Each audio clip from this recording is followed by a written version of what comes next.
एक कितना सुंदर प्रसंग आता है। एक कथा में एक दादाजी जाकर बैठते थे, बहरे थे, सुनाई नहीं देता था उनको।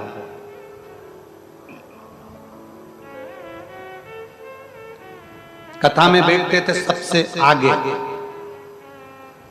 महाराज कथा कहते थे और दादाजी मुंडी हिलाते थे।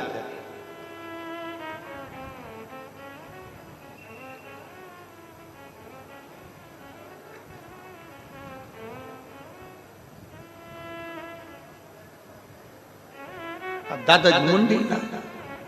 अब जो कथा बचने वाला था ना, उसको लगता था पूरी कथा में बस इन्हीं को समझ में आ रही है, बाकी के किसी को समझ में। मुंडी हिला।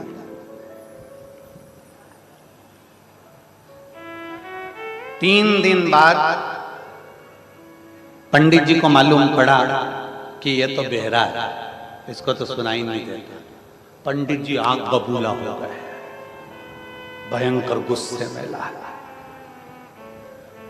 पंडित जी ने कहा कि दादा है, हमें मालूम पड़ा कि तुम बहरे हो। इतने में दादा बोले,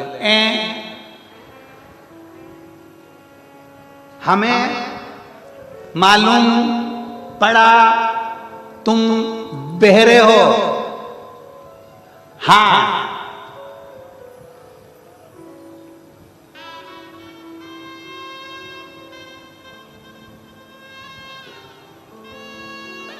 तुम कथा में आते क्यों जब बहरे हो? तो जब तुम्हें सुनाई नहीं देता तो कथा में आने की जरूरत क्या?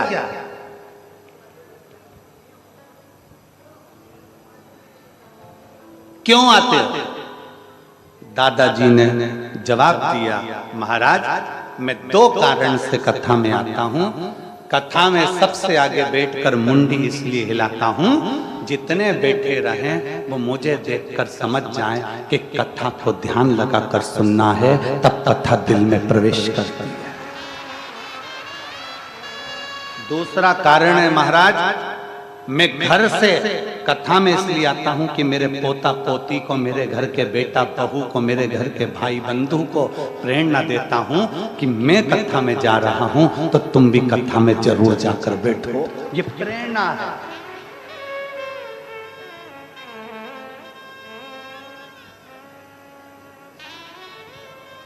जिसको सुनाई नहीं देता वो भी कथा में आता है, जिसको दिखाई नहीं देता वो भी भगवान के मंदिर जाता है। एक अंधा व्यक्ति, नेत्र से विहीन व्यक्ति, नेत्रों से विहीन व्यक्ति रोज मंदिर जाए, रोज मंदिर जाए। एक दिन पंडित जी को चिढ़ आ गई। पंडित जी ने कहा, नेत्र विहीन व्यक्ति से कहा, कभी पानी तू इधर चढ़ा देता है, कभी पानी तू उधर चढ़ा देता है, कभी कुछ कर देता है, कभी कुछ कर देता है, हैं? आंखों से तेरे को दिखता है नहीं, कभी कुछ कर रहा है, कभी कुछ कर रहा है।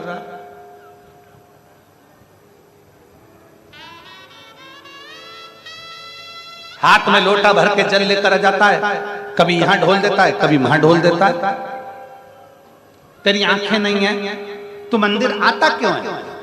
नेत्र विहीन व्यक्ति ने कहा, मैं भोलेनाथ जी का दर्शन करने के लिए आता हूं। आंखें नहीं है, मैं भोलेनाथ जी का दर्शन करने के लिए आता हूं। पंडित जी हंस कर बोले, भोलेनाथ का दर्शन करने के लिए आता है तो तेरी तो आंखें नहीं है, क्यों आता है? उस अंधे व्यक्ति ने कहा, मेरी आंखें नहीं है, भोलेनाथ की तो तीन तीन है, वो मुझे देख लेता है। मेरी आंखें नहीं है, भोलेनाथ जी की तीन आंखें हैं, वो मुझे देख लेता है, वो मुझे देख लेता है।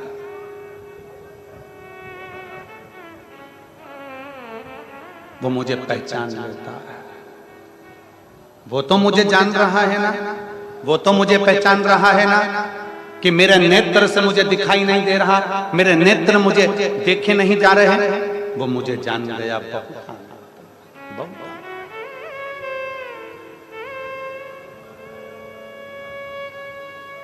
हाथ नहीं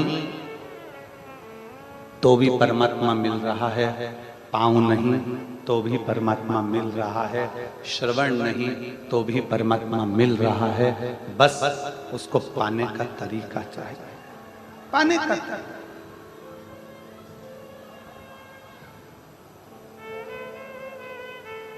और मैंने तेरे ही भरोसे बाबा, तेरे ही भरोसे हवा बिच उड़ती जावागी बाबा, डोर हथो छड़ी ना मैं कटी जावागी। भोले मैं तेरी पतंग, शंभो मैं तेरी पतंग, हवा बिच उड़ती जावागी बाबा, डोर हथो छड़ीना मैं कटी जावागी। हमारा विश्वास हमें दृढ़ कर रहा है। परमात्मा सुनेगा नहीं सुनेगा।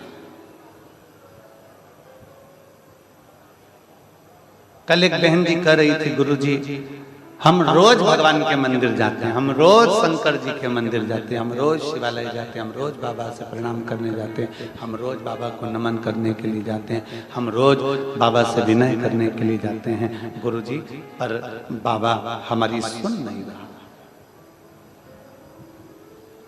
बाबा हमारी सुन नहीं। हम रोज जा रहे हैं तो भी बाबा हमारी नहीं सुन नहीं। हमने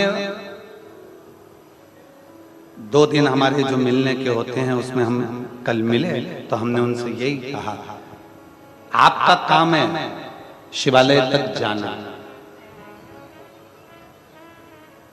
आपका काम है शंकर के मंदिर में जाकर जल चढ़ाना। देगा नहीं देगा ये उसके ऊपर निर्भर करता है।